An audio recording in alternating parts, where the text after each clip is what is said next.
पर मैं हूं आपके साथ विजय रावत। दोस्तों, जिस प्रकार की धांधली आप देख रहे होंगे कि इन दिनों उत्तराखंड में किस प्रकार की धांधली चल रही है, लगातार एसटीएफ के छापे पड़ रहे हैं और आज अभी अभी अभी सूचना मिली थी कि एसटीएफ ने एक अभ्यर्थी को और इसमें गिरफ्तार कर लिया। उसी के एक कदम और आगे बढ़ते हुए आज हम यूके पीएससी पर हम लोग आएंगे और यूके पीएससी पे आप ये देखिएगा, महिला के साथ जो उत्तराखंड लोक सेवा आयोग है, जो उसके सचिव है, वो किस प्रकार से उससे बातें कर रहे हैं, किस प्रकार से वो डिमांड अपनी रख रहे हैं, सब कुछ आपको हम बताएंगे। वो जो पीड़ित महिला है वो भी हमारे साथ जुड़ेगी। तब तक आप लगातार लाइव आप जुड़ते रहिएगा, तो आपको बताते हैं कि क्या कुछ ये पूरा मामला है।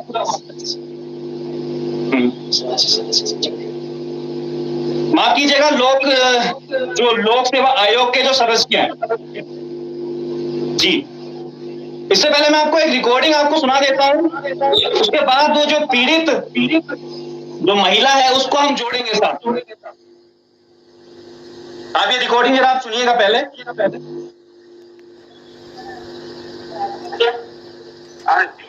ठीक हो जाएगा सर। कैसे होगा फिर आगे बताइए ना। सुन 500 पोस्ट आ गई है, 507 पोस्ट। सर पता नहीं कब आएंगे, क्या आएंगे, ऐसे क्या महीने। अरे कल परसों आने वाली है भाई, पता में उसका होने वाला रहता है। सुनो, वो हर हाल में तैयारी कर रही है और हो जाएगा। इतनी बेस्ट तरीके से मेरी तैयारी है ना सर। मैंने नेट क्वालिफाई किया हुआ 5 साल का। पहले मेरी बात सुन ले, जो बात मैंने उस दिन कही तुझसे कि ये इसमें क्यों हो पाएगा, मुझे कर दूंगा यहाँ। और दूसरी बात सुन ले, तुम्हारे एलिमिनेशन में वो साइंस साइड में यूपीआर के एजीएफ की पोस्ट हमारे आते हैं ना। मेरे साइंस नहीं है, तो सांख्यिकी की भी है। सांख्यिकी कॉमर्स भी है तेरी? नहीं। तो हर हालत में 10 दिन में टिकट जारी होने वाली है और तुझे बताओ दोनों कोई चक्कर ना। सर मुझे लिखित रूप में दो यार, मैं कैसे छात्र हूँ आपका। आप मुझे लिखित रूप में दीजिए कि मैं करूँगा सिलेक्शन। अरे मिल के मैं बता रहा हूँ कर दूंगा, लिखित नहीं होता है। तो कब 10-12 दिन में एक विज्ञप्ति जारी होने वाली है लेक्चरर की, और 3 महीने के अंदर उसका सारा होना है। इसी से समझे मैं, तो परेशान मत हो। 10 दिन में भी मैंने अरे नहीं आएगी तो 15 दिन में आएगी, कोई बात नहीं। हमारे पास पोस्ट आई गई, हमारे पास 500 पोस्ट आ गई है। 10 दिन में नहीं आएगी तो 15 दिन में आएगी, क्या फर्क पड़ता है उसका। आप मेरे को लिखित रूप में दीजिए फिर। लिखित रूप में विज्ञप्ति देते हैं क्या? विज्ञप्ति तो खुद आपकी लिखित होती है। इंटरव्यू में आप सिलेक्शन करेंगे जो पैनल किसी और में पढ़ गया था, किसी और पैनल में मेरा इंटरव्यू पढ़ गया था। मैं कर दूंगा जा कह दिया, ज्यादा परेशान मत कर और पोस्ट होते। अरे मैंने कह दिया ज्यादा मत कर।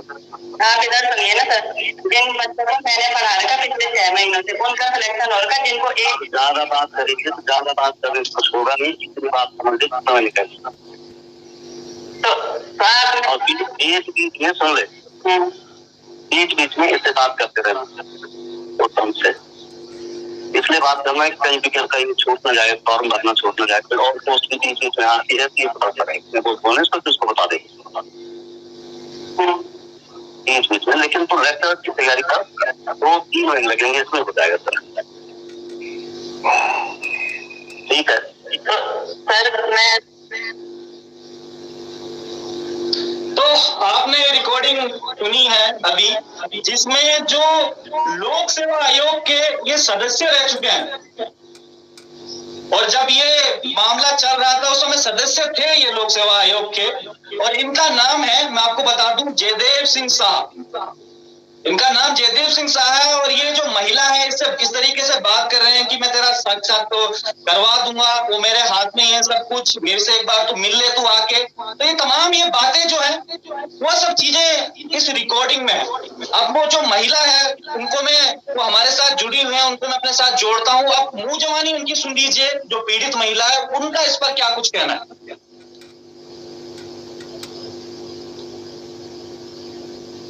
जी आप अपनी बात रखिएगा मैडम। ठीक है। Hello, thank you. Yes sir, hello. जी जी जी जी, हम लोग लाइव अभी जुड़े हुए हैं और लगातार पूरे उत्तराखंड के लोग, पूरे देश से लोग हमें सुन रहे हैं। और जो अभी आपकी जो रिकॉर्डिंग थी वो रिकॉर्डिंग अभी हमने सबको सुनाई है कि किस प्रकार से क्या कुछ बातें इसमें हो रही है। जी जी, तो आप बताइएगा इसमें कि क्या कुछ आपकी आप बीती है पूरी की पूरी। जी जी, तो सर सबसे पहले तो आपका मैं बहुत बहुत धन्यवाद करना चाहूंगी सर कि आपने मुझे ये प्लेटफॉर्म दिया है अपनी बात रखने के लिए।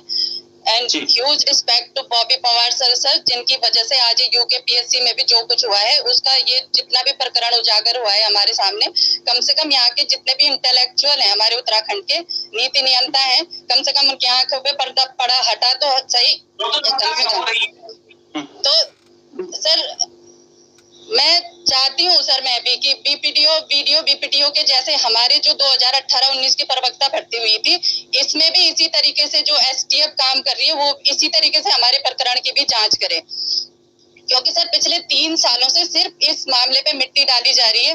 हर जगह हमने शिकायत कर ली लेकिन कहीं से भी कोई सुनवाई नहीं है।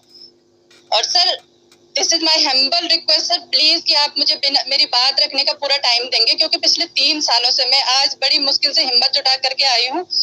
बिल्कुल बिल्कुल, आप पूरी बात अपनी रखिएगा, पूरी बात जो शुरू से लेकर लास्ट तक क्या कुछ घटनाएं हुई, क्योंकि एक रिकॉर्डिंग हम सुना चुके हैं कि क्या कुछ आपके साथ ये हुआ है, किस प्रकार से डिमांड आपसे की जा रही है, कैसा कहा जा रहा है कि आपका साक्षात्कार में मैं करवा दूंगा। शुरू से लेकर लास्ट तक पूरी आप सिचुएशन बताइएगा, क्या कुछ आपके साथ ये हुआ है, क्योंकि ये कोई छोटा मोटा मामला नहीं है, ये उत्तराखंड से जुड़ा हुआ, देश से जुड़ा हुआ ये पूरा मामला है। और इस प्रकार अगर भर्तियों में धांधली होगी, इस प्रकार से अगर अपनी डिमांड रखी जाएगी, तो आप खुद ही सोच सकते हैं कि देश का भविष्य कहाँ जाएगा, जो बच्चे मेहनत कर रहे हैं उनका भविष्य कहाँ जाएगा। तो ऐसे जो सदस्य बैठे हुए हैं, जो पूर्व में जज भी रहे हैं, इनका खुलासा होना बहुत जरूरी है। आप बताइएगा। जी यस सर, तो सर मैं भी विक्टिम हूँ इस उत्तराखंड के लोक सेवा आयोग के भ्रष्टाचार की सर, और मैं वही बातें आपके सामने रखूंगी जिनके प्रॉपर एविडेंसेस मेरे पास हैं। आयोग की मर्यादा को उल्लंघन का मेरा कोई इंटेंशन नहीं है, बिल्कुल भी नहीं है। पर यदि इसी आयोग का एक यौन विकृत मेंबर, एक भ्रष्टाचारी, इतना बड़ा कॉन्स्पिरेटर वहां पर भगवान बन करके बैठा हुआ था, महिलाओं की मर्यादा भंग करने की कोशिश कर रहा था, तो मैं आयोग की क्रेडिबिलिटी पर, उसकी पारदर्शिता पर और उसकी निष्पक्षता पर प्रश्न चिन्ह लगाऊंगी ना सर। ये इलीगली कॉल कर करके अपने केबिन पे फीमेल कैंडिडेट्स को बुला रहा था सर। इंटरव्यू की आड़ में पैसों की डिमांड की जा रही थी। फीमेल कैंडिडेट को इंटरव्यू के बाद अपने केबिन पे बुलाया जा रहा था। फीमेल कैंडिडेट को मॉलिस्ट कर रहा था ये, और सेक्सुअल फेवर की डिमांड कर रहा था। अच्छा। यौन विकृत, जैसे सर आपने इसका पूर्व में दे ही दिया है इसका परिचय कि ये यूकेपीएससी का पूर्व मेंबर है, और पूर्व इसलिए है क्योंकि मेरी शिकायत के बाद ही इसने रेजिग्नेशन दिया है। ये जिला जज रह चुका है, पूर्व न्यायिक सचिव है, और न जाने उत्तराखंड के कितने प्रेस्टिजियस पोस्ट पर रह चुका है। ये खुलेआम पैसे की डिमांड में प्रत्यक्ष साक्षी हूँ इस चीज की। और ये मेरे साथ जो भी दुर्व्यवहार हुआ है, अश्लीलता हुई है, आयोग पर मेरा अंधविश्वास था ये, क्योंकि मैं इमेजिन ही नहीं कर पाई कि एक मेंबर इस तरीके का भ्रष्ट आदमी होगा, इस तरीके का यौन विकृत होगा। सर आपके माध्यम से इन पदाधिकारियों से मुझे यही कहना है कि आपको तो योग्यता चयन के लिए रखा था ना वहाँ पे, तो आप क्यों फीमेल कैंडिडेट्स को फोन कर रहे थे ड्यूरिंग इंटरव्यू? प्रवक्ता भर्ती के इस इंटरव्यू के दौरान सर जो भी ये जितने भी ट्रॉमेटिक एक्सपीरियंसेस मुझे हुए हैं, इनका जिम्मेदार कौन है? पिछले 3 सालों से मैं क्यों ये मेंटल ट्रॉमा झेल रही हूँ? किसने इनको इतना हक दिया था कि ये मुझे इस तरीके से ट्रॉमलाइज करके मेरा भविष्य बर्बाद करेंगे? और ये नियमावलियां कैसी हैं जो इनको भगवान बना करके, इन हैवानों को भगवान बना करके बिठा रही है, उत्तराखंड के नए भविष्य के साथ में खिलवाड़ कर रहे हैं? आग क्यों नहीं लगा लेते इन नियमावलियों को? कितने पैसों की डिमांड करी थी आपसे?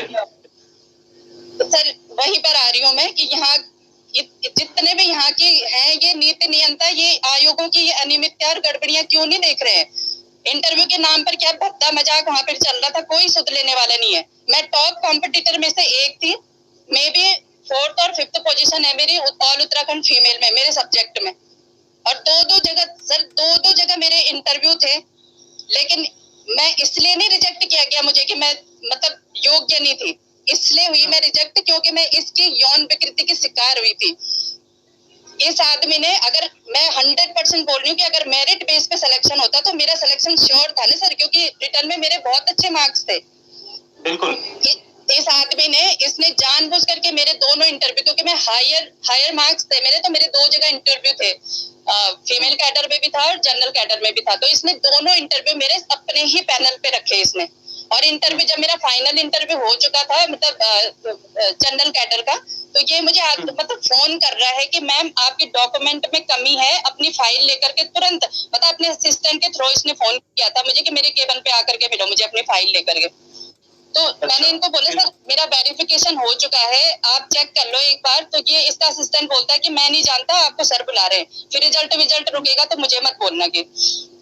और सर मैं तो इंटरव्यू के बाद में घर के लिए निकल गई थी, तो आयोग से मैं काफी आगे निकल गई थी, तो मैंने इनको बोला, मैंने कहा सर मैं तो, मुझे टाइम लगेगा आने में क्योंकि मैं घर के लिए निकल गई। तो ये बोलते हैं कि आयोग में आप वापस मत आओ, हम आपको 1 आध दिन में कॉल करते हैं, अभी औरों के भी डॉक्यूमेंट वगैरह चेक हो रहे हैं, फिर आप अपने डॉक्यूमेंट प्रॉपर रखिए, हम आपको 1 आध दिन में कॉल कर रहे हैं।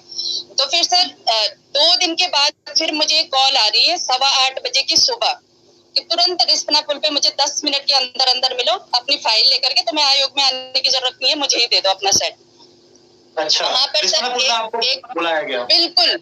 बिल्कुल सर, अभी मैं आपको बताऊंगी कि इंटरव्यू के दौरान कितनी क्या बातें हुई है मेरे साथ में, और मेरी पूरी लोकेशन इंटरव्यू के दौरान ही पता कर ली गई थी। इसको पता था कि मुझे सिर्फ 10 मिनट लगेंगे मतलब रिस्पना पुल पहुंचने में। तो वहां पर बुलाकर एक पर्टिकुलर जगह पे नियर अराउंड रिस्पना पुल, ये बहुत ही बेशर्मी से ये पैसों की डिमांड करता है मेरे से, सीधे बोल रहा है कि डॉक्यूमेंट। तो जब मैंने इंटरव्यू में तुझे 70 बार हिंट दे दी थी तो तूने मेरे से कॉल, सर मैंने, क्योंकि मेरी कोई इंटेंशन ऐसे थी नहीं, मुझे तो क्योंकि इन्होंने पहले ही बोला था कि आपके डॉक्यूमेंट में कमी है, तो मुझे तो कुछ नहीं था ऐसे ना। तो जैसे ये पैसे बोलता है तो मैंने कहा सर मेरे पास पैसे नहीं है। तो ये बोलता है अच्छा कॉल हम कर रहे हैं, तुझे कॉल करने का मतलब पता नहीं है, ज्यादा ओवर स्मार्ट मत बन, तेरी औकात पैसे देने की नहीं है, तो चल फिजिकल फेवर करके मेरे साथ में। इतना सर, इतना मतलब, और टाइम मतलब बकायदा टाइम ड्यूरेशन दी गई कि 28 जून तक का टाइम है तेरे पास, जिस दिन हाँ बोलेगी रिजल्ट तेरे हाथ पे होगा। और सीधे बोल रहा है मिलकर के मुझे कि मुझे तो लगा कि तेरा चयन मतलब फीमेल कैडर में हो रखा होगा, इसीलिए तो मैंने तेरा इंटरव्यू ढंग से नहीं लिया। पर मैं नहीं चाहता कि, क्योंकि तुम बहुत ही अच्छी कैंडिडेट हो, मैं नहीं चाहता कि तेरा रिजेक्शन हो, इसलिए मैं तेरी मदद करना चाह रहा हूँ। और इस तरीके की मदद से कितनी हद मचा रखी थी इन लोगों ने वहां पे इंटरव्यू के दौरान। और उस टाइम पे सर मैं टोटली मेंटली पैरालाइज थी कि मेरी समझ में नहीं आ रहा था कि 65 साल का मेंबर इतना यौन विकृत भ्रष्ट कॉन्स्पिरेटर सर।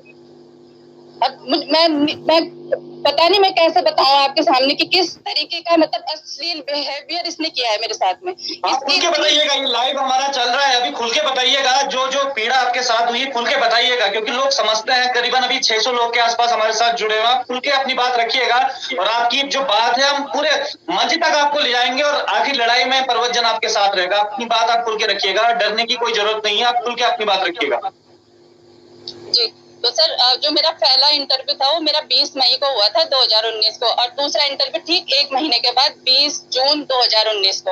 और ये जो कुछ भी हुआ है मेरे साथ में, ये मतलब 23 तारीख की बात है, 23 जून की बात को इन्होंने सर मेरे डॉक्यूमेंट से मेरा नंबर, मेरे पते को मिसयूज करके मुझे ये डॉक्यूमेंट के बहाने से बुलाता है वहां पे, और डर दिखा रहा है कि तुम्हारा रिजल्ट खराब हो जाएगा अगर तुम मतलब डॉक्यूमेंट मेरे पास नहीं जमा करते हो।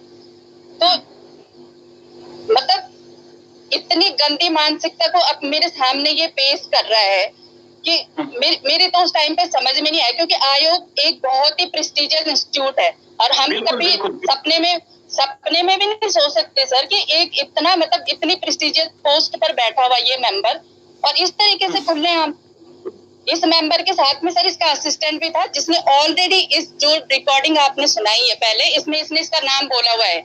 मुझे तो इसका नाम भी पता नहीं था, लेकिन इस रिकॉर्डिंग के अनुसार मैं बोल सकती हूँ कि इसका नाम उत्तम सिंह था। उत्तम सिंह बोला है नाम इसका, जो इसका असिस्टेंट होगा या कुछ पीए वगैरह जो होगा। बिल्कुल सर। तो इसका असिस्टेंट भी इसके साथ में पूरा, ये भी इस षड्यंत्र में पूरी तरीके से शामिल था। हालांकि इस आदमी ने मेरे साथ में कोई अश्लीलता नहीं की, लेकिन धमकियां दी है इसने मुझे। इनके साथ में जिस दिन ये मुझे रिस्पना पुल में मिले, इनके साथ में एक फीमेल भी थी। पिछले 3 सालों से मैं बोल रही हूँ कि लेकिन इस फीमेल का भी कुछ पता नहीं लगाया गया पुलिस के द्वारा कि ये थी कौन इनके साथ में।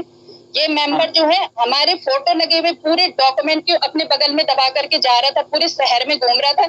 इसको इतनी परमिशन किसने दी कि हमारे डॉक्यूमेंट लेकर के पूरे शहर में, क्योंकि मैं प्रत्यक्षदर्शी हूँ, क्योंकि उसने उन गट्ठर में से मेरा रोल नंबर देखा था, इसलिए मेरे सामने ये हुआ, तो मैं बोल सकती हूँ कि हमारी डॉक्यूमेंट थे वो।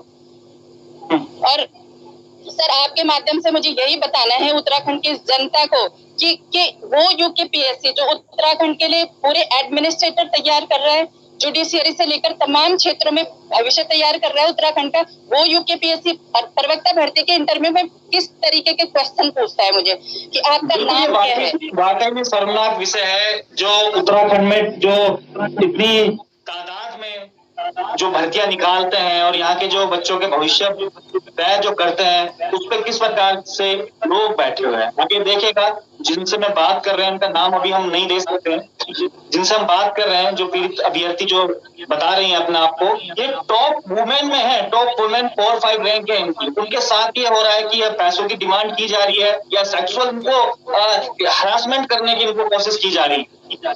तो ये उत्तराखंड के अंदर हो रहा है। वाकई में ये बहुत बड़ा चौंकाने वाला विषय है और सरकार को संज्ञान जरूर लेना चाहिए। अच्छा, एक चीज और मैं आपसे जानना चाह रहा था इसमें कि अभी तक ये, क्योंकि मामला में देख रहा था कि इसको काफी टाइम हो गया, तो अभी तक आप मीडिया के सामने खुल के क्यों नहीं आए इस पूरे विषय में?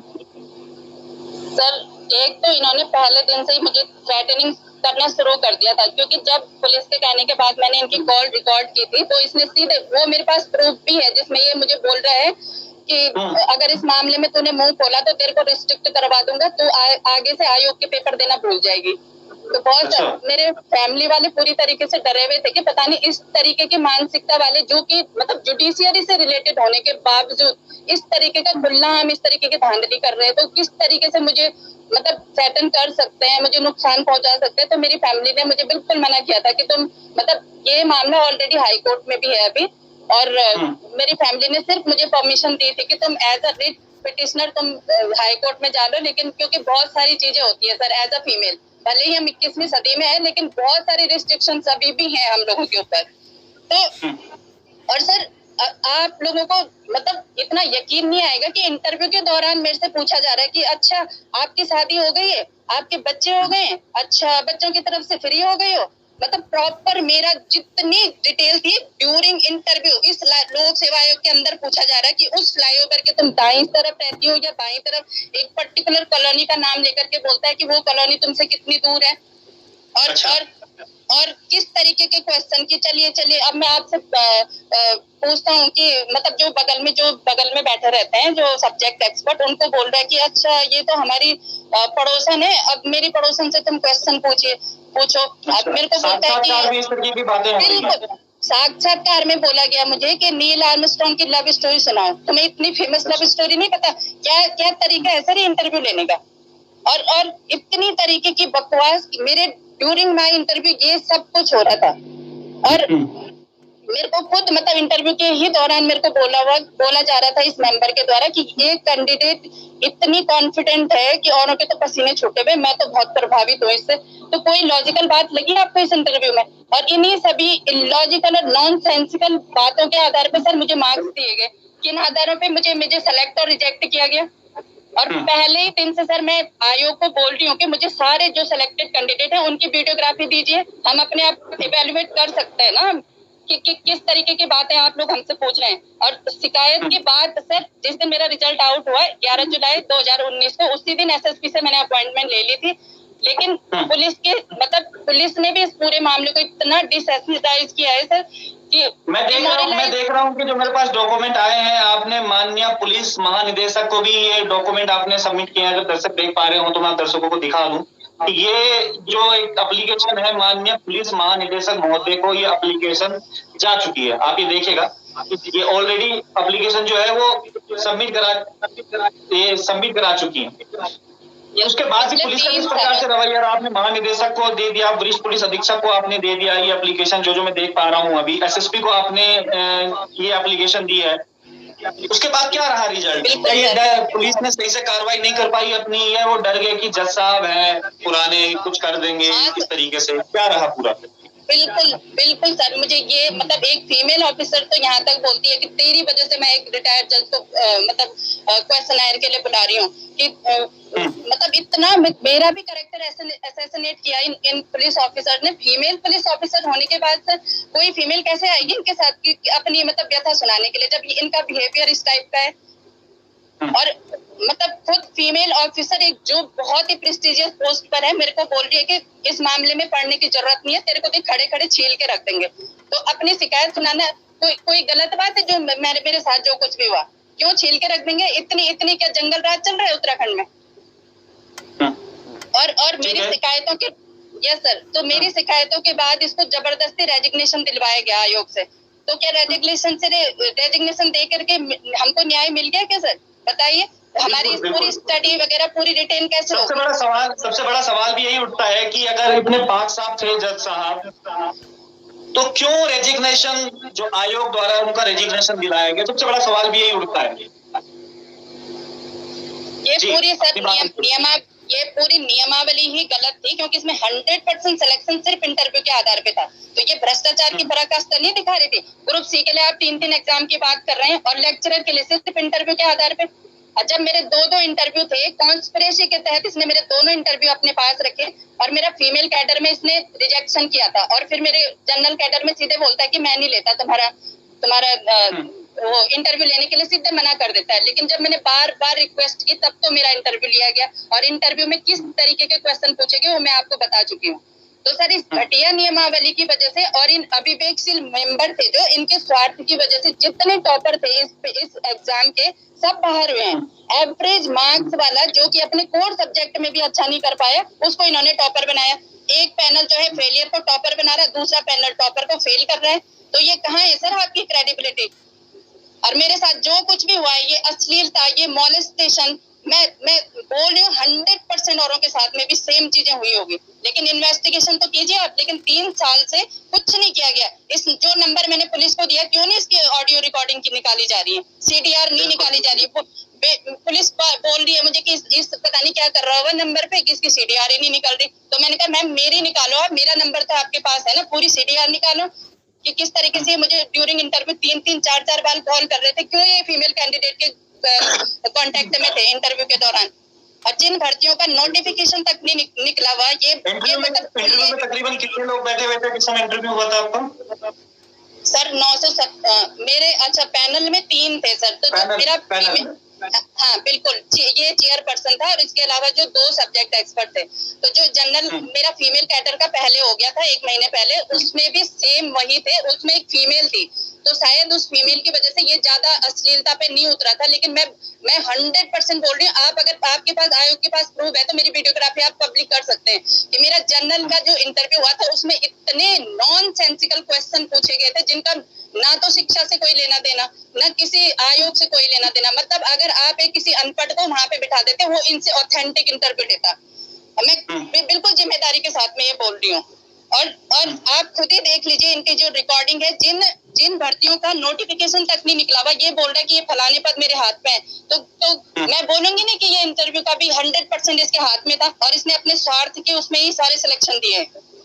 बिल्कुल बिल्कुल, आपकी कहने की बात बिल्कुल सही है और हम आपके साथ हैं, डरिएगा मत ना, क्योंकि आप कह रहे थे कि घर वालों का प्रेशर था, एक महिला होने के नाते भी प्रेशर था आपके ऊपर, इस वजह से आवाज नहीं उठा पाई। तो आप ये देखिएगा किस प्रकार की चीजें ये उत्तराखंड में हो रही हैं। कभी हम देख रहे हैं वीडियो में लगातार लोग पकड़े जा रहे हैं, उसमें इतनी बड़ी धांधली हो रही है, और एक नया मामला, एक महिला के ऊपर इस प्रकार से मौलिक इसको किया जाता है। महिला को कहा जाता है कि भाई आपके साक्षात्कार में उल्टे सीधे सवाल पूछे जाते हैं।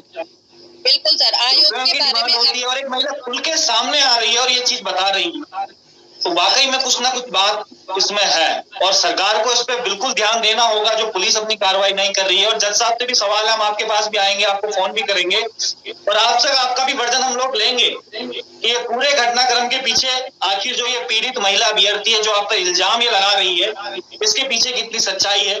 जो आपका रेजिग्नेशन जो आयोग के द्वारा किया गया और रेजिग्नेशन क्यों किया गया, लगातार आप इस जो पीड़ित महिला है अभ्यर्थी इसको लगातार आप फोन क्यों कर रहे थे, और जो ये रिकॉर्डिंग अभी आपको सुनाई है अभी, इसके ऊपर कितनी सच्चाई है, वो सारी की सारी बातें हम जरूर पूछेंगे और आयोग से भी हम ये इस चीज का स्पष्टीकरण लेंगे। जी जी आप तो यस सर, तो इस जो ये 2018-19 की प्रवक्ता भर्ती थी, इसमें एक फीमेल कैडर के नाम का मिसयूज करके उनको उसके पते का मिसयूज करके रिजल्ट के बहाने से मॉलेस्ट किया गया। क्यों सर? मैं पूछना चाहती हूँ आयोग से कि हमारे फोटो लगे हुए डॉक्यूमेंट लेकर के अपने बगल में दबाकर पूरे शहर में घूम रहा था, तब कहाँ गया था आयोग का प्रोटोकॉल? आयोग की क्रेडिबिलिटी तब कोई मान्य नहीं रखती क्या? और सर जितनी भी रिकॉर्डिंग मैंने पुलिस के कहने के बाद की है, यानी 11 जुलाई जिस दिन मेरा रिजल्ट हुआ था उसी दिन मैं एसएसपी से मिली थी और पुलिस ने ही मुझे बोला था, क्योंकि ये नंबर जो मैंने इनको दिया था ये इनके असिस्टेंट का नंबर था, तो उन्होंने बोला कि ये इस असिस्टेंट के नंबर से ये मेंबर तुमसे कनेक्टेड है, इस बात को साबित करने के लिए ही मैंने इनकी रिकॉर्डिंग की थी। लेकिन वो भगवान का आशीर्वाद था सर मेरे साथ में कि मेरी रिकॉर्डिंग में इन्होंने सब कुछ उगला हुआ है अपना काला चिट्ठा कि किस तरीके से इन्होंने मुझे बुलाया है डॉक्यूमेंट के बहाने से। और क्यों बुलाया? सीधी सी बात है ना सर, वो तो बोलेगा नहीं ना, मैं बोलूंगी आपको कि मेरे से पैसों की डिमांड की गई और फिर बोलता है कि तेरी औकात नहीं है पैसे देने की, मेरे साथ में फिजिकल फेवर कर। एक हफ्ते का मुझे पूरा मतलब टाइम ड्यूरेशन दिया गया, क्योंकि 20 से और 28 तक मेरे सब्जेक्ट के इंटरव्यू चल रहे थे, तो बोलता है कि 28 को हमने फाइंड अप करना है और फिर 28 को भी कॉल करता है कि अगर, क्योंकि सर जब ये सब कुछ 23 तारीख को मेरे साथ में हो गया था तो मैं बहुत डिप्रेस्ड हो गई थी और मैं अपने गांव चली गई थी, तो क्योंकि मैंने सोचा कि मैंने कहा ताकि थोड़ा सा मैं मेंटली रिलीफ हो पाऊं और इस बीच में मेरा रिजल्ट आउट हो जाए। तो ये जब मैं अपने गांव में थी उस दिन 28 तारीख को मुझे फिर कॉल आती है कि मुझे तुरंत मिल और रिजल्ट मैं तेरे हाथ पे पकड़ाता हूँ वरना तो भूल जा।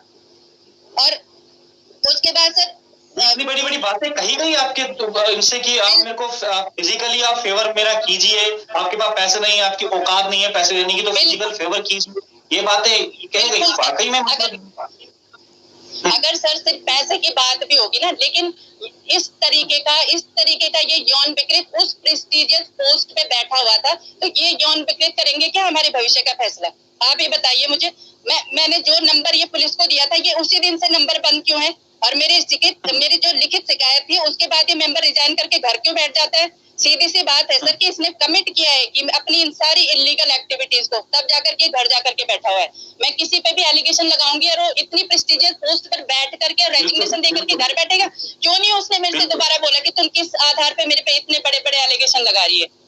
तो बिल्कुल उत्तराखंड गवर्नमेंट को बिल्कुल सोचना पड़ेगा सर, पिछले 3 सालों से आप इस मामले पे मिट्टी डाल रहे हैं, तो एक भी ऐसा डिपार्टमेंट नहीं है जहां मैंने अपनी लिखित शिकायत खुद अपने हाथ से लिख करके, मैंने इतनी जगह अपनी शिकायत लिखी है, महिला आयोग से लेकर के पीएमओ से लेकर के जितने पुलिस के जितने ऑफिसर्स हैं सबके पास। और गवर्नमेंट को क्यों नहीं सोचती, गवर्नमेंट की जिन ब्रेन पावर की उत्तराखंड को जरूरत है वो हाई कोर्ट के चक्कर लगा रहे हैं। सारी परीक्षाएं उत्तराखंड के बिना हाई कोर्ट के अपने अंजाम तक नहीं पहुंच रही है। यूथ इतना फ्रस्ट्रेट होकर के अपनी पढ़ाई कर रहे हैं, आप लोगों को क्यों नहीं दिखता ये सब है? और इन लोगों की जांच नहीं होनी चाहिए थी कि जो यूकेपीएससी के साख पर इतना बड़ा बट्टा लगा रहे हैं? अंत में बिल्कुल सही आपने कहा है। और ये सारी घटनाएं वाकई में हमारे लिए भी बहुत बड़ी चौंकाने वाली है। उस देव भूमि उत्तराखंड में ये घटनाएं हो रही है और ऐसे पदों पर ये घटनाएं हो रही है कि जहां पर ये लोक सेवा आयोग के जो सचिव जो सदस्य हैं, माफ कीजिएगा सचिव निकल जा रहा है मुंह से बार बार, जो लोक सेवा आयोग के जो सदस्य हैं जिनका नाम जयदेव सिंह शाह है, वो एक डिमांड कर रहे हैं कि आप मेरे साथ फिजिकली फेवर कीजिए, आपकी औकात नहीं है पैसे देने की, और ये सब कुछ आयोग में हो रहा है। क्यों देते सर मैं पैसे? चौंकाने वाली बात है, पूरे शर्मसार करने वाली बात है पूरे उत्तराखंड की। जी नहीं, इसलिए थोड़ी ना हमने मेहनत करी हुई कि इनको हम पैसे दें और तब जाकर के हमें जॉब दे। इतना इनका वो था सर कि ये अगर गवर्नमेंट पे इसको रेजिग्नेशन दे करके अपनी उससे पल्ला तो नहीं झाड़ सकती ना। अगर मैं योग्य नहीं थी, ठीक है मैं योग्य नहीं हूँ, मैं यूजीसी नेट को पास करके बैठी हुई हूँ, लेकिन मैं फिर भी योग्य नहीं हूँ, ठीक है मैं मानती हूँ, तो रिजेक्ट करते ना सीधे सीधे। साइकोलॉजिकली इतना टर्बुलेटेड क्यों किया गया मुझे पिछले 3 सालों से? इतना बड़ा मेंटल ट्रॉमा। अरे तुम्हें जिस चीज के लिए अपॉइंट किया गया वो काम तो क्यों आप कांटेक्ट कर रहे हैं किसी फीमेल कैडेट से? और इतने जो मेरा इतना माइक्रो सेकंड जो मेरी पढ़ाई के लिए था सर, ये पुलिस के पास लगी मैं पिछले 3 सालों से 7 बार मेरे बयान लिखवा गए हैं। हर बार हर ऑफिसर बोलता है, वो फाइल फॉरवर्ड नहीं करते, वो हर बार हर ऑफिसर को जांच देते हैं, हर बार मेरा नया बयान लिखवाते हैं। और एक छोटी सी जानकारी देने के लिए भी इनको मैंने पूरा बता रखा है कि मेरी फैमिली कंडीशन क्या है, लेकिन फिर भी 3 घंटे तक मुझे बिठाया गया छोटी सी जानकारी देने के लिए। और अपने हाथों से लिखे हुए मैंने लेटर एक एक करके राज्यपाल से लेकर के उत्तराखंड के हर डिपार्टमेंट को पहुंचा रखे हैं। सबको पता है सब चीज के बारे में। तो कौन हिसाब देगा सर मेरे आंसुओं का? आप ये बताइए मुझे। अगर मैं योग्य नहीं थी तो रिजेक्ट करते ना सीधे। किसने तुम्हें इतना हक दिया मेरी लाइफ को इतना टर्बुलेट करने के लिए? रिजेक्ट करते। बिल्कुल आप घबराइए मत, पूरा उत्तराखंड का युवा आपके साथ है, पूरे उत्तराखंड के लोग आपके साथ है, जितने भी लोग देख रहे हैं सबके सब लोग आपके साथ है। चाहे वो गुनाह किसी ने भी किया हो, कितने बड़े ओहदे पर वो व्यक्ति बैठा हो, चाहे वो जज हो, चाहे उससे भी बड़ी कोई पोस्ट पर हो, पूरा उत्तराखंड आपके साथ है। आप घबराइएगा मत बिल्कुल भी। आप लगातार आपको लोग देख रहे हैं, लगातार लोग आपके सपोर्ट में भी हैं। और इस मामले की हम तह तक जाएंगे, क्योंकि ये खाली मामला एक पत्रकारिता तक सीमित नहीं है। ये मामला वाकई में देश और उत्तराखंड की अस्मिता से जुड़ा हुआ ये मामला है। और इस मामले को हम पीठ तक हम लेके जाएंगे, और जो ये पीड़ित महिला अभ्यर्थी इनको जरूर हम न्याय दिलाएंगे। जिस प्रकार की बातें इन्होंने करी है, वाकई में रोंगटे खड़े करने वाली बात है। अपने उत्तराखंड में अगर इस प्रकार की हरकतें हो रही है, वो भी इतने बड़े लेवल पर, वो भी इतने बड़े जहां पर टीसीएस अधिकारी जहां से निकलते हैं, और उस महिला के साथ जो हो रही है वो टॉप रैंक में है। इसमें अगर सच्चाई है तो वाकई में ये बहुत बड़ी चौंकाने वाली बात है। जो पीड़ित महिला अभ्यर्थी आप आज आई है हिम्मत करके, आप सबसे निवेदन है कि इससे हिम्मत जरूर दीजिएगा, और जो दोषी हैं उनको जरूर हम सजा दिलाएंगे मिलकर। तो आप घबराइएगा मत ना, तो हम लोग आपके साथ हैं बिल्कुल। जाते जाते क्या कहेंगे लास्ट बातचीत? सर मुझे यही बोलना है कि आपने जो रिकॉर्डिंग चलाई है इसमें सीधे सीधे बोल रहा है ना कि जो प्रवक्ता का पद है उससे बड़े पद के लिए मुझे सीधे सीधे बोल रहा है कि ये अगर तेरे पास ये है तो इसमें ये मेरे हाथ पे ये पोस्ट। तो अगर मैं नहीं थी, मैं उस पद के काबिल, तो बड़े पद के लिए क्यों लालच दे रहा था? सीधे बोलता ना कि तुम लायक ही नहीं है। क्यों ये इस तरीके की बात कर रहा था? और सर नहीं है मेरी हिम्मत इतनी पब्लिकली बोलने की, नहीं है इन मॉलेस्टर से लड़ने की हिम्मत नहीं है मेरी। लेकिन आपको ये समझना चाहिए ना कि 100 जिम्मेदारियों के साथ किस तरीके से तो हम अपनी पढ़ाई कर रहे हैं, कंटिन्यू रख पा रहे हैं, और एग्जाम के रिजल्ट के टाइम पे ये सब कुछ क्यों हो रहा है सर हमारे साथ में। और मैं ये बताना चाहती हूँ कि 2019 में जब प्रिंट मीडिया, इलेक्ट्रॉनिक मीडिया सबने यूकेपीएससी की अनियमितता और गड़बड़ियों को इतना मुद्दा बड़ी प्रमुखता से उठाया था 2018-19 में, अगस्त की बात है ये, पिछले 2019 की। तो तब कार्मिक विभाग तब क्यों सोया हुआ था? विजिलेंस हो गया, सीएम साहब क्यों सोए हुए थे तब? तभी अगर मिट्टी डालने की बजाय आप अगर कार्रवाई करते ना तो ये बीपीडीओ का स्कैम इतनी बड़े लेवल पे नहीं होता ना। और डीजीपी साहब मत ना, और तमाम जी बताइए, आप अपनी बात रखिए जी। यस सर, तो सबको डीजीपी सर से भी मैं यही बोलना चाह रही हूँ कि पहले दिन से ही मुझे थ्रेटनिंग मिल रही है। जब मैं इनकी कॉल रिकॉर्ड कर रही थी पुलिस के कहने के बाद, तो ये एक मतलब, और पुलिस का व्यवहार इस तरीके का कि एक फीमेल विक्टिम सर कैसे इन लोगों के सामने अपनी बातें रखेंगे आगे से। और महिला आयोग ने क्यों कुछ नहीं किया मेरी एप्लीकेशन देने के बाद भी, और अपने 2 कौड़ी के रसूख के बल पर ये यूकेपीएससी का मेंबर कुछ भी करे, कुछ भी बोले, और हम चुपचाप बैठे रहें क्या? बिल्कुल आपकी बात बिल्कुल सही है। पूरा उत्तराखंड आपके साथ है, क्योंकि ये खाली मामला एक महिला से जुड़ा हुआ नहीं है। ये मामला जब सशक्तिकरण की बात करते हैं, महिलाओं को सशक्तिकरण कराने की बात करते हैं, क्योंकि तमाम हम कहते हैं कि हमारे यहाँ महिला आयोग है, हमारे यहाँ विजिलेंस है, हमारे यहाँ एसटीएफ है, हमारे यहाँ पुलिस प्रशासन है, लेकिन वो पुलिस प्रशासन कहाँ सोया हुआ है? जो महिला लगातार 3 सालों से शिकायत कर रही है, लगातार आप ये देखेगा, ये पूरा शिकायत जो मैंने आपको दिखाया भी था अभी थोड़ी देर पहले, ये माननीय पुलिस महानिदेशक को ये शिकायत कर चुके हैं, एसएसपी को ये शिकायत कर चुकी हैं, तमाम जगह शिकायत कर चुकी हैं, और न्याय की गुहार लगा रही हैं। लेकिन इन्हें न्याय नहीं मिल पा रहा है, क्योंकि जिसमें इल्जाम लगा रहे हैं वो जज साहब थे। तो जज साहब छोड़ेंगे हम आपको भी नहीं। आप भी इस बात को जरा ध्यान से सुन लीजिएगा। आपके पास भी हम लोग आएंगे और आपसे जरूर पूछेंगे, अगर महिला के साथ अन्याय हुआ है तो ये अन्याय उत्तराखंड देवभूमि में बर्दाश्त नहीं किया जाता। तो बहुत बहुत धन्यवाद आपसे हमसे जुड़ने के लिए, और हम पूरे आपको आश्वासन दिलाते हैं, पूरे प्रवचन और मीडिया की तरफ से हम आश्वासन आपको दिलवाते हैं कि आपको जो आपका हक है वो हम दिला के रहेंगे। सर एक लास्ट बात मैं बोलना चाह रही हूँ आपको कि सर मतलब मेरी एप्लीकेशन के बाद मतलब मुझे अंदाजा नहीं है, मैं 100% बोलती हूँ कि पता नहीं कितनी फीमेल के साथ में ऐसा कुछ हुआ होगा। हो सकता है इसके द्वारा सेक्सुअली निवेदन करेंगे खुल के आए, जैसे आज इन्होंने हिम्मत दिखाई है आने की मीडिया के सामने, वैसे सबके सब हिम्मत दिखाए आने की। तभी जो हम लोग कहते हैं कि बेटी बचाओ बेटी पढ़ाओ और महिलाओं को सशक्त करो, तभी महिला सशक्त होगी। आप डरिएगा मत ना, पूरा समाज आपके साथ खड़ा है, देवभूमि के लोग आपके साथ खड़े हैं, मीडिया जगत पूरा आपके साथ खड़ा है। सर जो रिकॉर्डिंग मेरे पास है उनके बारे में थोड़ा ब्रीफ में मैं आपको बताना चाह रही हूँ कि क्या क्या उन रिकॉर्डिंग के अंदर है। तो है सर आपके पास टाइम? हाँ जी बताइए, आप खुल के बात बताइए आप अपनी। जी तो सर ये आयोग के मेंबर के साथ साथ इसका जो असिस्टेंट है उसकी 5-6 कॉल मेरे पास रिकॉर्ड है और पूरे मतलब आप सुन सकते हैं उसमें कि सीधे सीधे बोल रहे हैं कि आप 2-2 बार हमारे पैनल में आई थी, इसलिए हम तो आपकी मदद कर रहे थे इस तरीके से।